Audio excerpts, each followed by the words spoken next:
r/AskReddit. Uber drivers of Reddit, what's the creepiest, weirdest, and or most bizarre passenger experience you've had? This is from a few months ago, still gives me shakes. Went to pick up an Austin in New Jersey. It was about 2 AM, so it's my last ride. He's a little far out, but not awful. I'm pretty rural anyway. I meet him at his spot near the woods and he's in some sort of gown. Almost like a graduation gown, but it wasn't black. He then waves and 4 freaking kids, around 10, come out in solid white with another person in a gown just like his and they all climb in. They are all silent other than Austin, who is giving a monologue on the importance of some animal they were with.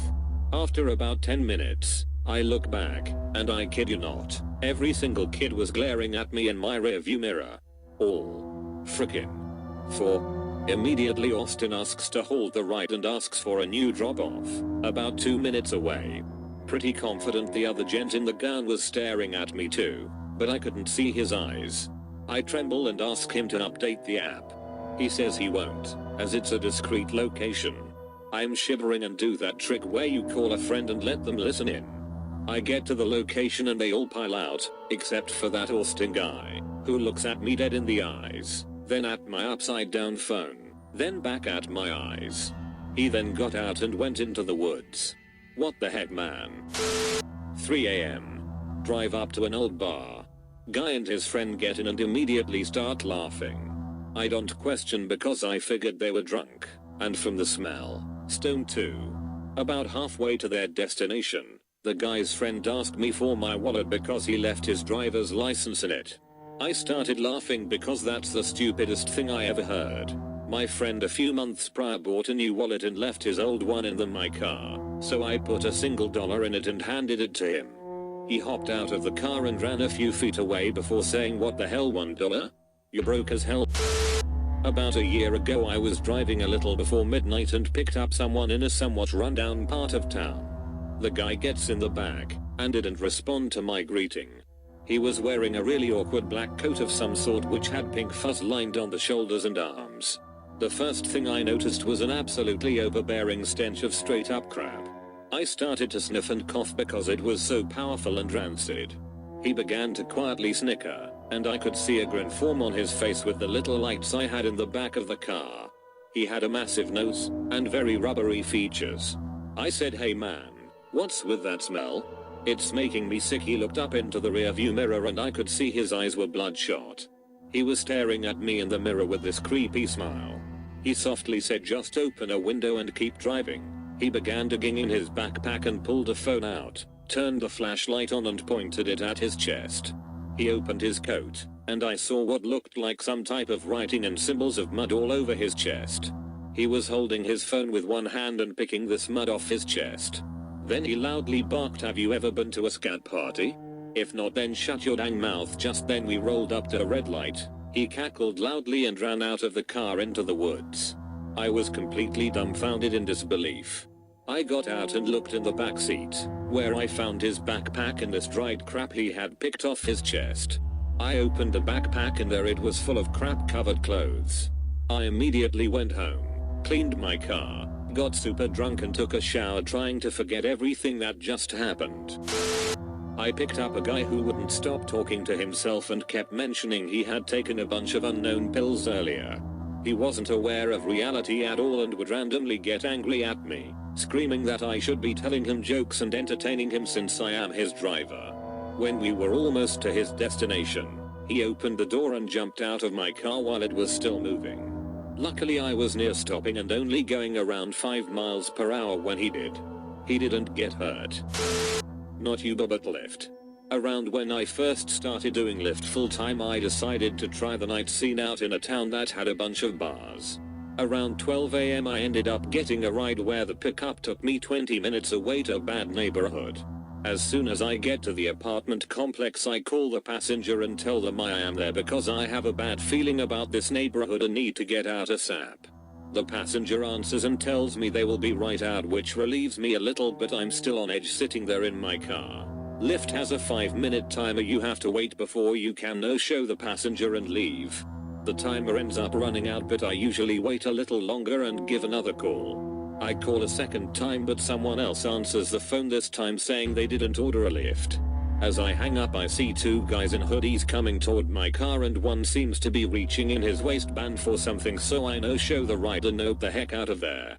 I made $10 off the no-show, but I was done driving nights for a while after that. My second night driving ever. 2 AM. Pulled up to a clearing in the woods in the middle of Denville, New Jersey. I had to go partially off-road to get to the spot. I don't even know how it showed up on my map. I pull up to a spot that looks like Texas Chainsaw Massacre. There's a busted old barn that's dry rotted and falling apart, and there is a rear bucket of a landscaping truck hanging from a tree filled with beer cans. I mean filled. All of a sudden I see my rider come out of the woods, chugging a beer with his other hand in the air, signaling to me. He gets in and doesn't say a word. We start driving and I go, "How was your night, man?" just to break the awkwardness. He responded very normally, "Good, man. Just hung out with some friends at the bar, got really drunk and met some chicks. Then we all went out into the parking lot and dropped acid." Oh, wow, now I'm wondering if this dude is hallucinating that I'm Satan taking him to hell in my Honda Pilot demon chariot. So, how did you end up in the woods, man? There are no bars near where I picked you up. He was completely silent, didn't say a word. I glanced into the rearview mirror and he was dead staring into my freaking soul. I looked back at the road. At this point we were in a pretty well-populated area, so I felt safer. He was silent for the remaining 14 minutes of the ride until about 2 minutes from his destination he asked me if we could stop at the convenience store on the way. I obliged and he asked if I wanted anything. I declined, and as I dropped him off he gave me a really nice $10 tip and said, "Thanks Maria, I'm a dude." I have a female cousin who very briefly drove for Uber, and she said one large male passenger smelled her hair by leaning into the front seat, called her little girl the whole ride and tried to convince her to change the destination from a bar to the middle of the gosh dang woods. She no longer drives for Uber. Not me, but my dad picked up two passengers from a Halloween party after midnight in Hollywood. One wearing a full Batman costume and the other wearing a full Spider-Man costume, masks included. They didn't say a word and just pointed to the GPS on where to take them. The ride went all the way to Palm Springs, 2+ hours, not one word. The entire ride he said was scared for his life. They didn't even put in the address of a house. He just dropped them off on a random side street of a neighborhood. They got out when they arrived, said nothing, tipped $200, and that was the end of it. After thinking about it once they left, his conclusion is that they must have been somewhat famous, as he picked them up at a large house in a gated neighborhood and dropped them off outside a gated neighborhood.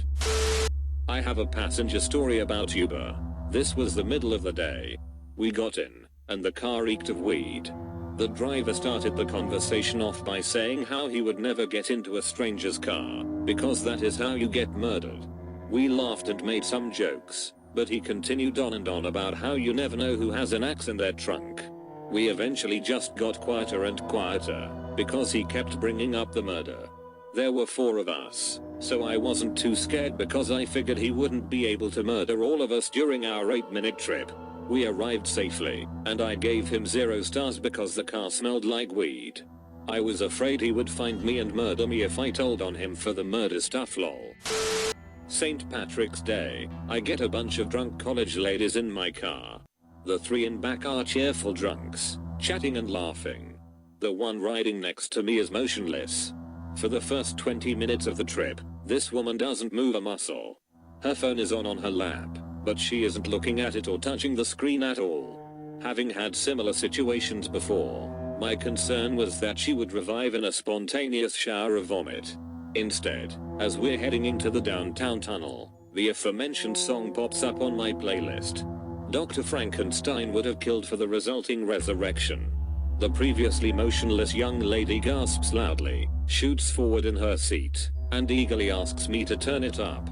I nearly drove into the wall of the tunnel. The rest of the trip was spent telling me how she was a huge fan of Jack Black, and how she recognized the song from School of Rock. TLDR, playing AC/DC cures drunk people like a flick of the switch. Thanks for watching this video. If you enjoyed the content, please consider subscribing to our YouTube channel for more edit videos like this. Don't forget to smash that like button and stay crispy, guys.